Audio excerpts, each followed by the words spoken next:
Does this new lawsuit development guarantee that XRP is going to be okay in its case against the SEC? Today, there was some massive breaking news that you're not going to want to miss.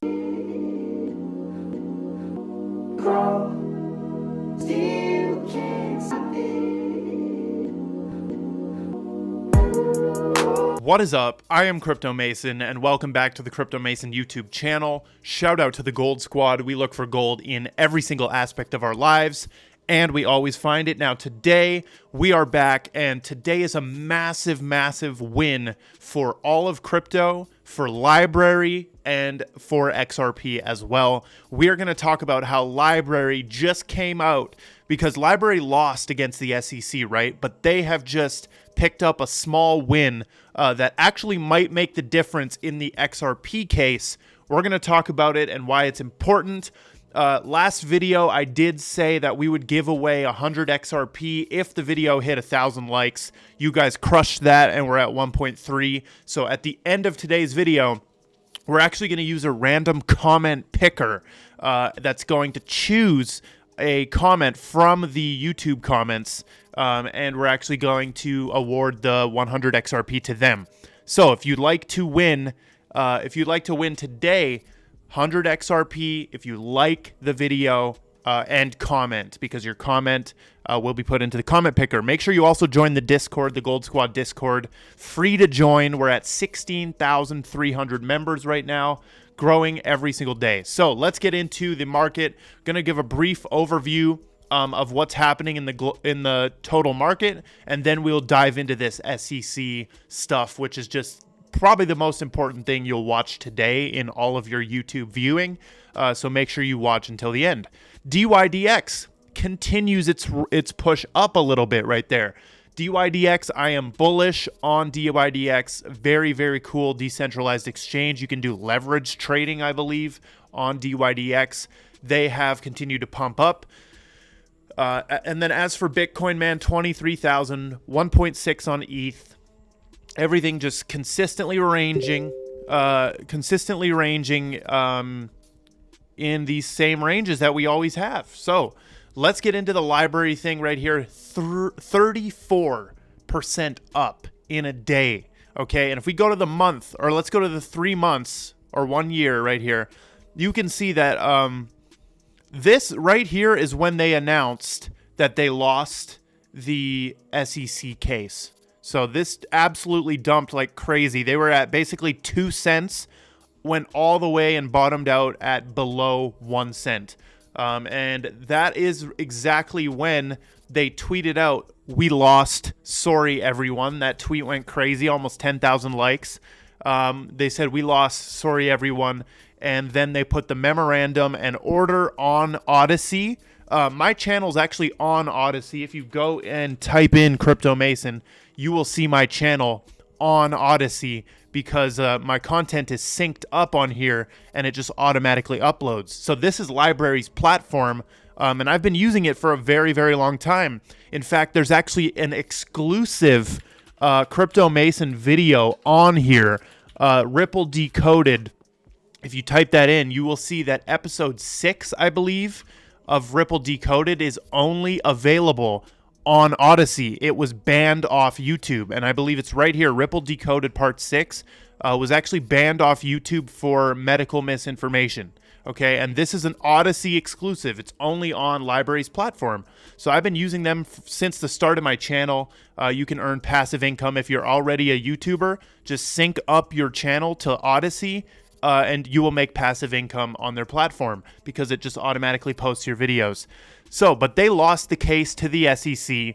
Odyssey was deemed a security, but only the tokens that they did in the ICO were deemed a security. And we're finding that out today. This Cointelegraph posts some very good stuff in the recent few months here. Like basically since the SBF thing happened, it kind of looks like they bossed up their journalism a little bit, because they have these exclusive articles that are very, very good, and they're not afraid to use like community members or anything either. Like they're quoting Jeremy Hogan, John Deaton, XRP Crypto Wolf, everybody. But what happened in the library remedies hearing, I believe it was called.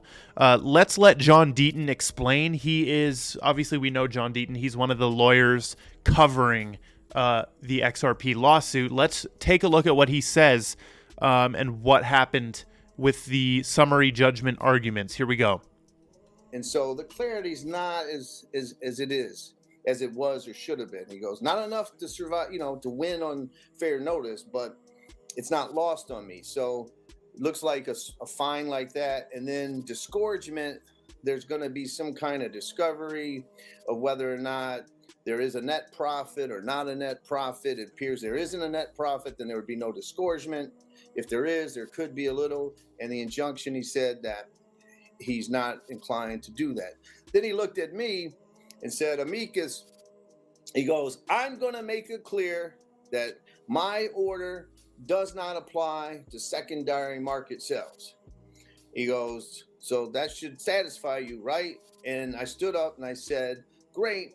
I go, if you would consider some language about how the token itself's not a security. And he smiled and said, well, I'm a minimalist. And so he left it open there. But when you think about it, if he's saying that secondary market sales aren't a play, then the token itself can't be a security. If the token itself is a security, then that means whenever it's sold, it would be a security. And so we don't know. And here's the end result. The devil's in the details. When we see his decision, we'll know how successful this has been or not successful. So he says right there that, the judge looked over at him and said amicus, which is the amicus brief that was filed, I guess, for this so that he could actually participate.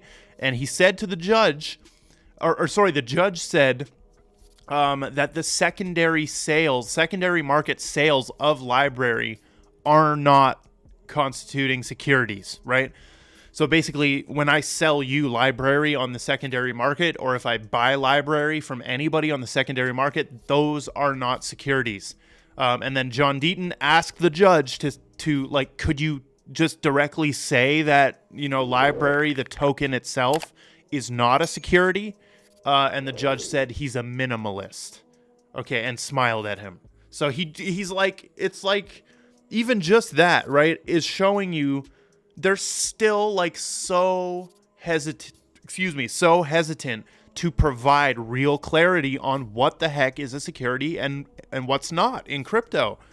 He said he's a minimalist, and then John goes on to explain how just the fact that he said the secondary token sales are not a security means that the token itself is not a security. But they will still get fined. Library still lost, and they will still get fined for the ICO that they held, where those tokens in the beginning were sold as securities. So what this is all about is if something was sold as securities.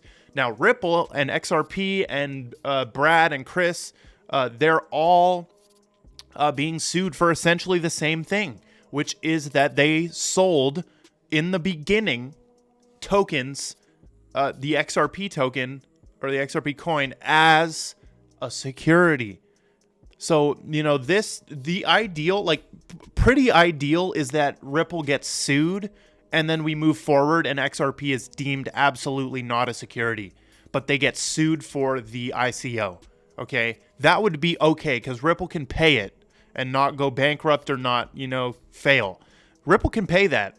So, what do you guys think about this? We're going to continue to dive into it here. Library is right here, and they do have their Twitter banner as, a part of this memorandum, I believe, that they posted when they lost the lawsuit, and saying, the best is yet to come for Library.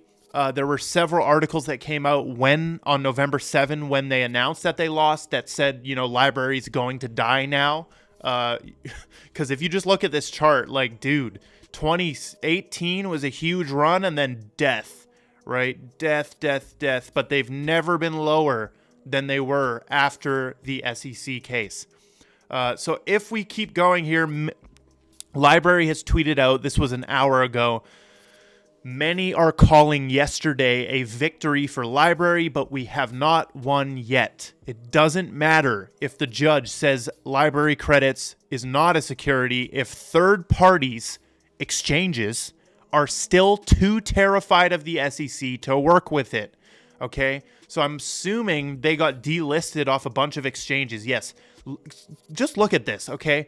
This can show you there was literally a decision on Library on November 7 that it was a security, and Bittrex, CoinX, Hotbit, and MEXC still have it on their platform. So that shows me that these platforms do not give a shit about the SEC, okay? That shows me. So why are they still listing this? Like, why did they keep that, right? So what Library is saying here is, it doesn't matter if the SEC calls it not a security. What matters is if these exchanges are too scared of the SEC to work with it. And that's just facts, right? Because Library, I believe, was on some good exchanges before, but not anymore, okay? So, moving forward again, the SEC read this tweet in court yesterday. We stand by it 100%. We have not met a single honest or fair actor in the SEC. We have met numerous liars and psychopaths. Hide absolutely everything you can from them legally and never cooperate or talk to the SEC. Damn.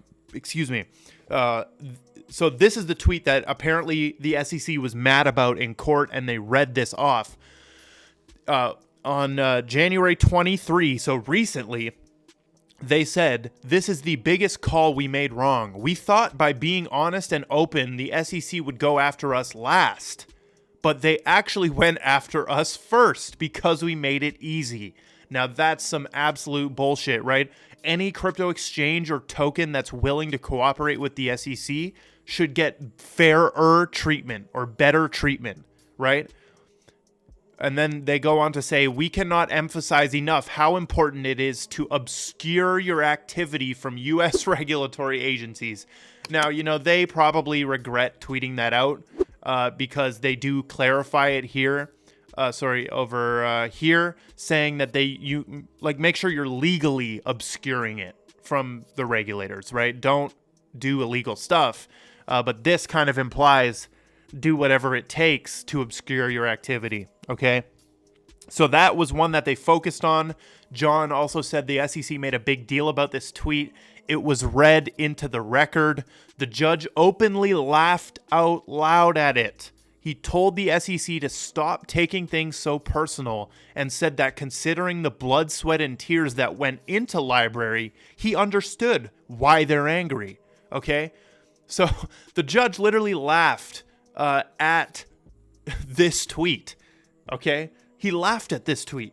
So this part of this tweet, the judge laughed at it and said to the SEC, stop taking things so personally, right? Because the SEC is just a bunch of just pansies, bro.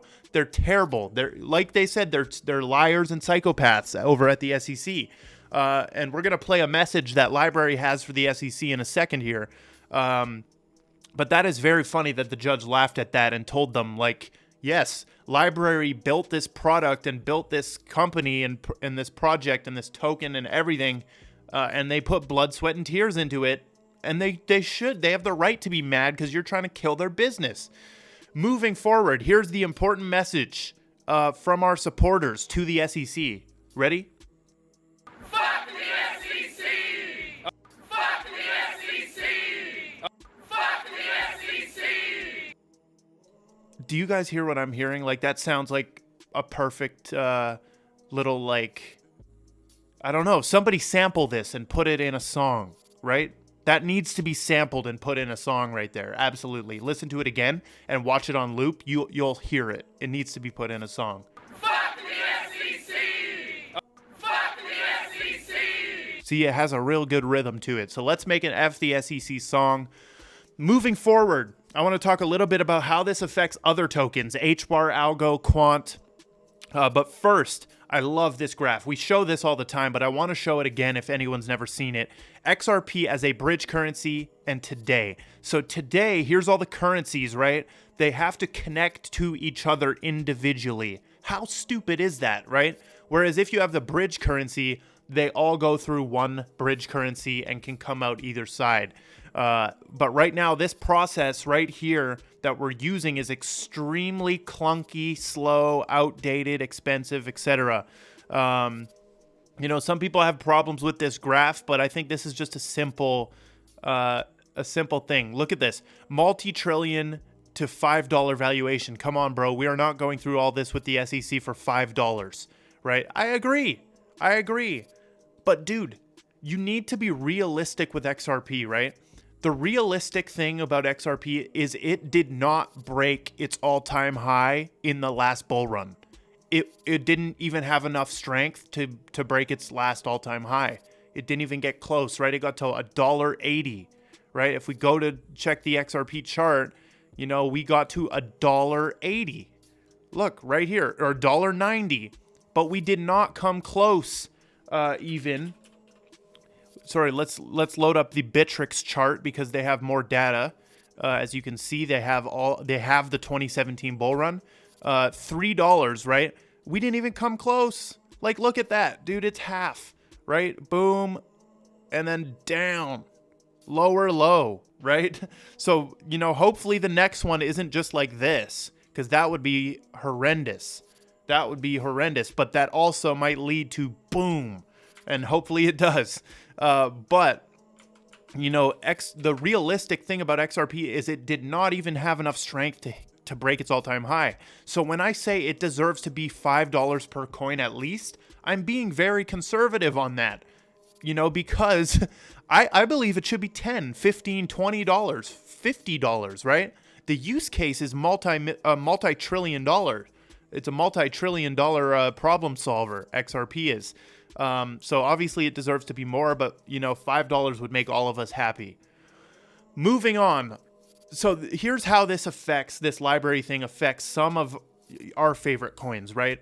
Any coin that did an ICO, you better have a SEC fine fund, okay? That needs to be popularized as a term. Your fine fund. Put away some millions from if you did an ICO, put away some millions to pay the SEC to keep moving forward, right? Because, you know, library's just going to have to pay and keep it moving forward. But Stellar did an ICO, right? I believe 2014, you know, Massari on their launch says that they did, the supply distribution is managed by the SDF. You know, this was the initial breakdown. I know for sure HBAR did do an ICO. There were private SAFTs involved even. You know, and this was the initial breakdown. 80% of the initial supply was founders and project, right? So it was a private sale. Launch style centralized distribution for Stellar. And then for Algorand, they did a Dutch auction, and I'm not sure what the SEC thinks of Dutch auctions. But then on Quant, there was an ICO as well. So I mean, make your fine fund. If you're a project, decentralize yourself as much as you can. Create the foundation, right? Every coin is creating a foundation, and they're thinking they have the model to avoid regulation. But a word to all the crypto projects, be careful. So here we go. We are going to do the $100 XRP giveaway. Let's take the URL of this right here, this video. We're going to put that in. We're going to filter duplicate users. So if somebody's using a same account, they can't win twice, or they can't have extra entries. We're not going to include replies. We're not going to filter it based on specific text. And then, you know, it's going to show random names. Okay. So 5, we got to enter that. And let's see how many YouTube comments. Amount of unique comments, 112. We're going to click start. It's going to roll. By the way, before I see it, so I'm not biased, if it's a hate comment, you are not winning. You are not winning. If you're a hater, you get ignored. You have to live with your miserable self, and all of that toxic poison that you're trying to spit onto me, I don't choose to eat it. So it just resides in you, right? If you're trying to hate on somebody, but they just don't care or they ignore you, you have to live with that toxic, gross, miserable poison that you were trying to spit on them. It just stays within you. So let's see. Dark Mugetsu has won. I pretty much am all into XRP because of their adoption and importance. Great comment right there. Dark Mugetsu, you will be contacted for your 100 of XRP. So that is all we've got. I love every single one of you. Drop a like and comment on the video. Join the Gold Squad Discord, and goodbye.